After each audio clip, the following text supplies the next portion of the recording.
ये है दिल्ली दर्पण।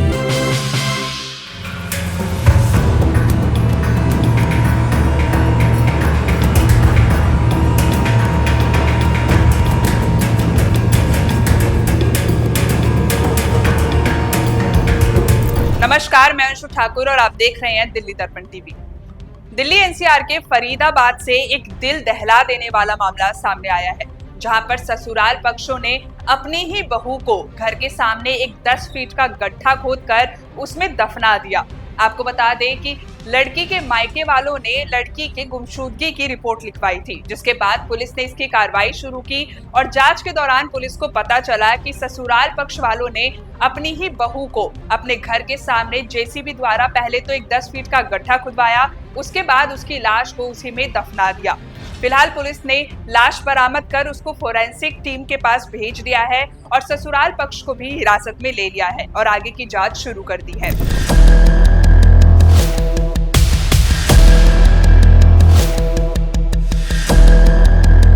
पुलिस के मुताबिक पल्ला गांव निवासी अरुण की शादी तनु से हुई थी और शादी के कुछ समय बाद से ही दोनों पति पत्नी में विवाद होना शुरू हो गया था। तनु के परिजनों का कहना है कि तनु के ससुराल वाले उससे लगातार सोने की चीजें और पैसों की मांग करते रहते थे और जिसकी वजह से ये विवाद इतना ज्यादा बढ़ गया कि तनु को ज्यादातर अपने मायके में ही रहना पड़ता था। और करीब 1 साल बाद जब मामला सुलझाया गया तो तनु को जैसे तैसे अपने ससुराल भेजा गया, जिसके बाद वहां पर उसे टॉर्चर किया जाने लगा।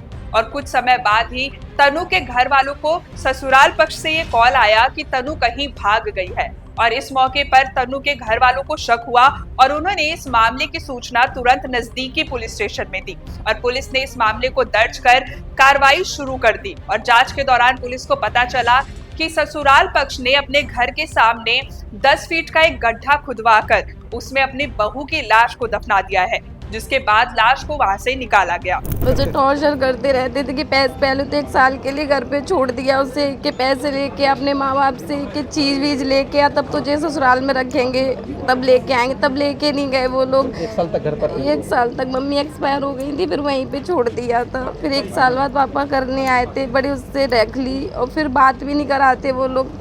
फ़ोन करती थी, अरे वो बात नहीं कर रही है, मैं मुझे वीडियो कॉल पे दिखा दो, मैं दूर से देख लूँगी कि मुझे वीडियो कॉल करना नहीं आती। उसका ससुर बोल रहा था। तो कभी फिर कभी बात होती थी उससे? कभी नहीं, 1-2 बार बात हुई है बस, और बाकी कभी बात ही नहीं कराई उसने। तो ये जब बताया, कितने टाइम पहले बताया कि वो घर से चली गई है? जी अभी 2 महीने हुए भी नहीं है, 23 अप्रैल को बोला कि घर से चली गई है। मैंने 9 को फ़ोन किया तो मुझे ऐसे अजीब सा लग रहा था। 9 अप्रैल को मैंने फ़ोन किया तो मेरी पापा जी मेरी बहन से बात करा दो कि नहीं बेटा मैं फैक्ट्री निकल आया हूँ, मैं बाद में बात कराऊंगा, क्योंकि आप तो हमेशा फैक्ट्री रहे, हमेशा जब भी फ़ोन करो तो ये बोलता कि फैक्ट्री में आ गया हूँ या फिर मैं मार्केट में, कभी बात नहीं कराता है। मैं आज कैसे भी करके मेरी बात करा देना। फिर उसने पलट के फ़ोन ही नहीं किया, 23 को फ़ोन कर दिया कि ऐसे ऐसे चली गई है वो। आसपास के लोगों का कहना है कि तनु के ससुर ने ये गड्ढा ये कहते हुए खुदवाया था कि घर का वेस्ट पानी जाने के लिए कोई जगह नहीं है और इसके 3 दिन बाद ही उन्होंने कहना शुरू कर दिया कि उनकी बहू तनु कहीं भाग गई है, जिसके बाद पड़ोसियों को भी उन पर शक हुआ था। और अब पुलिस ने उसी गड्ढे से तनु का शव बरामद किया जो वेस्ट पानी के लिए बनाया गया था। फिलहाल पुलिस ने इस मामले को दर्ज कर ससुराल जनों को हिरासत में ले लिया है और जल्द ही इनकी गिरफ्तारी भी हो सकती है। देखिए ये गड्ढे के अंदर नहीं मिली है। हमारा एक मुकदमा था 285 नंबर थाना पल्ला, 25 अप्रैल को ये दर्ज हुआ था। गुमशुदगी का मामला है और इसमें जो शिकायत करता है वो हस्बैंड है अरुण। उनकी वाइफ तन्नू का गायब होने का शिकायत उन्होंने दर्ज कराई थी और उसी का इन्वेस्टिगेशन के दौरान ये सामने आया कि ससुर ने उसको मार के और घर के अंदर वो घर बना रहे थे तो गड्ढे में दबा। तो इन्वेस्टिगेशन में सामने आया है, हमने टीम लगा के उसको रिकवर किया है, डेड बॉडी को अपनी इन्वेस्टिगेशन करके उसका पोस्टमार्टम वगैरह कराया जाएगा और दोषियों को अरेस्ट। परिजनों का क्या आरोप है? मृतका के परिजनों की कंप्लेंट पे हमने इस एंगल को इन्वेस्टिगेट किया था और उसी के जो मृतका है उसके पिता को ही इसमें हम अब शिकायतकर्ता बना रहे हैं और आगे की कार्यवाही जारी। क्या 2 महीने पहले भी मृतका के परिजनों ने शिकायत दी थी? नहीं, ये मुझे 1 वीक पहले आके मृतका के परिजनों ने शिकायत दी है, जिस पर हमने उनकी शिकायत वाले एंगल पे जांच की है और अरेस्ट किया है इसमें कोई? अरेस्ट हम कर रहे हैं, पूछताछ जारी है, काबू किया गया। हम लोग अक्सर दहेज से जुड़े बहू की हत्या के मामले सुनते हैं, लेकिन लड़की के पक्ष इस पर सावधानी नहीं बरतते और इस मामले को ऐसे ही रफा दफा कर देते हैं।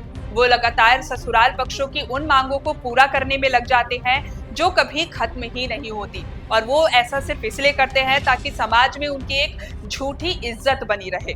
और ऐसे मामलों में जरूरी है कि कभी भी कुछ ऐसा हो या ऐसा कुछ होने की आशंका हो तो लड़की पक्ष सावधान हो जाए और इस मामले में सावधानी बरते, वरना ये मामला एक गंभीर घटना का रूप ले सकती है। आपकी इस पर क्या राय है, हमें कमेंट सेक्शन में बताएं और ऐसी और खबरों के लिए देखते रहिए दिल्ली दर्पण टीवी।